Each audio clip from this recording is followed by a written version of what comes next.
नमस्कार दोस्तों, स्वागत है आपका एक बार फिर से हमारे चैनल नेचर में। मैं मुकेश। मैं आज आया हूँ आंध्र प्रदेश में स्थित श्रीशैलम में भगवान शिव के 12 ज्योतिर्लिंगों में से एक मल्लिकार्जुन ज्योतिर्लिंग के दर्शन करने के लिए। वीडियो पसंद आए तो लाइक और चैनल को सब्सक्राइब करना ना भूलें। श्रीशैलम पहुँचने के लिए सबसे नज़दीकी रेलवे स्टेशन है मार्कापुर रोड। यहाँ से श्रीशैलम की दूरी 85 किलोमीटर है। बड़े स्टेशन की बात की जाए तो वो है हैदराबाद का काचीगुडा रेलवे स्टेशन, जो यहाँ से 300 किलोमीटर की दूरी पर है। एयरपोर्ट की बात की जाए तो वो है हैदराबाद का राजीव गांधी इंटरनेशनल एयरपोर्ट। यहाँ से आगे की दूरी बाई रोड के द्वारा ही तय की जाती है। इसके लिए श्रीशैलम में बस स्टैंड बना हुआ है, जहाँ से आसपास के सभी बड़े शहरों के लिए हर 15 से 20 मिनट में बसें चलती हैं। तो चलिए शुरू करते हैं आज का एक खूबसूरत सा सफ़र। दोस्तों, ये सफ़र हम कर रहे हैं मार्कापुर रोड रेलवे स्टेशन से। यह एक चालू लाइन पर बना हुआ रेलवे स्टेशन है, जिस पर 2 ही प्लेटफॉर्म बने हुए हैं। मार्कापुर रेलवे स्टेशन पहुंचने के बाद आगे का सफ़र पूरा करना होता है बस या पर्सनल कार से। रेलवे स्टेशन के पास में ही बसें लगी हुई होती हैं, जो यहाँ से श्रीशैलम का 3 घंटे का समय लेती हैं और इनका 205 रुपये टिकट फेयर रहता है। श्रीशैलम पहुँचने के लिए रिजर्व एरिया से निकलना होता है, जो सुबह 5 बजे से लेकर रात 8 बजे तक ओपन रहता है। इस टाइम के बीच में ही इस एरिया में एंट्री कर सकते हैं। चेक पोस्ट पार करने के बाद हमें टाइगर रिजर्व एरिया से निकलना होता है। यह पूरा एरिया पहाड़ी नुमा है, इसलिए इसको पार करने में 2 से 2.5 घंटे का समय लगता है। रात को आने वाली गाड़ियां चेक पोस्ट के पास रुक जाती हैं। सुबह 5 बजे एंट्री मिलने के बाद सभी गाड़ियों को एक साथ छोड़ा जाता है। लगभग 50 किलोमीटर से भी ज़्यादा ये सफ़र खूबसूरत पहाड़ी और खूबसूरत जंगलों के बीच से निकलता है। रोड कंडीशन की बात की जाए तो बहुत ही शानदार और अच्छी रोड बनी हुई है।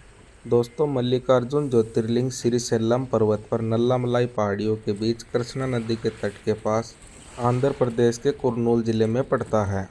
यहाँ पर भगवान शिव मल्लिकार्जुन के रूप में और माता पार्वती भ्रमरांबा देवी के रूप में विराजमान है और यहाँ पर शक्तिपीठ भी माना जाता है। यहाँ पर मल्लिका के रूप में माता पार्वती और अर्जुन के रूप में भगवान शिव का वास है, इसलिए इस स्थान को मल्लिकार्जुन कहा जाता है। फॉरेस्ट एरिया से निकलने के बाद जैसे ही श्रीशैलम में इंटर होते हैं, तब हमें दर्शन होते हैं इस बड़े से शिवलिंग के। तो चलिए दोस्तों, हम भी हर हर महादेव का नाम लेकर पहुँच जाते हैं भगवान शिव की नगरी श्रीशैलम में।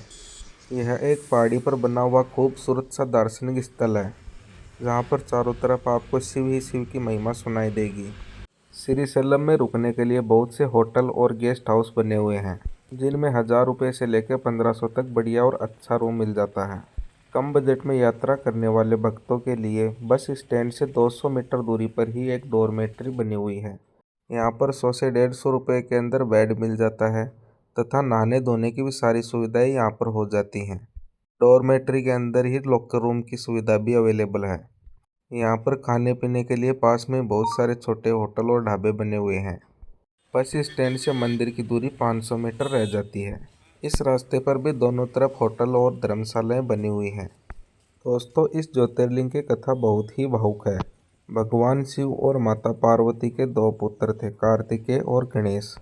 एक बार नारद मुनि भगवान शिव के पास आए और उन्होंने कहा कि देवताओं में सबसे बुद्धिमान कौन है, कार्तिकेय या गणेश। तब भगवान शिव ने दोनों पुत्रों की परीक्षा लेने के लिए एक प्रतियोगिता रखी। शर्त यह थी कि जो भी पहले संपूर्ण ब्रह्मांड की परिक्रमा करके लौट आएगा, वही विजेता होगा। तब कार्तिकेय अपने वाहन मोर पर सवार होकर ब्रह्मांड की यात्रा पर निकल पड़े, लेकिन गणेश जी ने बुद्धि से काम लिया और अपने माता पिता शिव और पार्वती की परिक्रमा कर ली और कहा, मेरे लिए माता पिता ही मेरा संपूर्ण संसार है। यह सब सुनकर भगवान शिव ने गणेश जी को विजेता घोषित कर दिया। जब कार्तिकेय ब्रह्मांड की परिक्रमा करके लौटे और यह देखा तो वे दुखी होकर क्रौंच पर्वत, जो आज के समय श्रीशैलम में, चले गए और एक मौन तपस्या में लीन हो गए। अपने पुत्र को मनाने के लिए भगवान शिव और माता पार्वती वहीं प्रकट हुए और उसी स्थान पर निवास किया।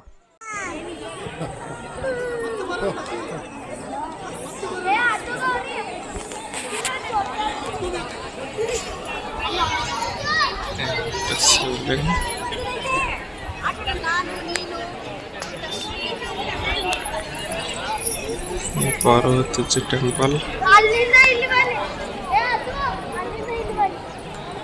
ये पश्चिमी द्वार।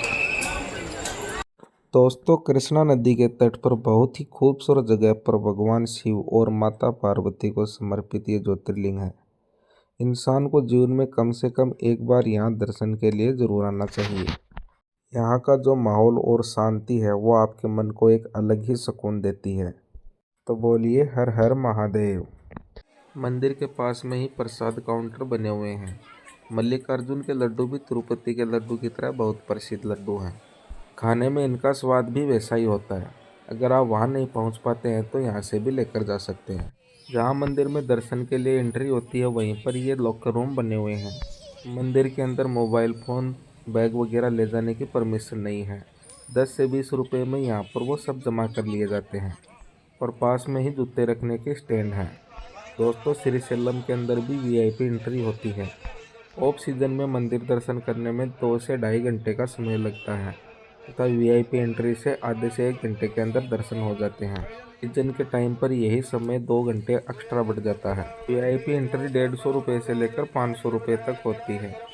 ये एंट्री ऑनलाइन या ऑफलाइन भी की जा सकती है।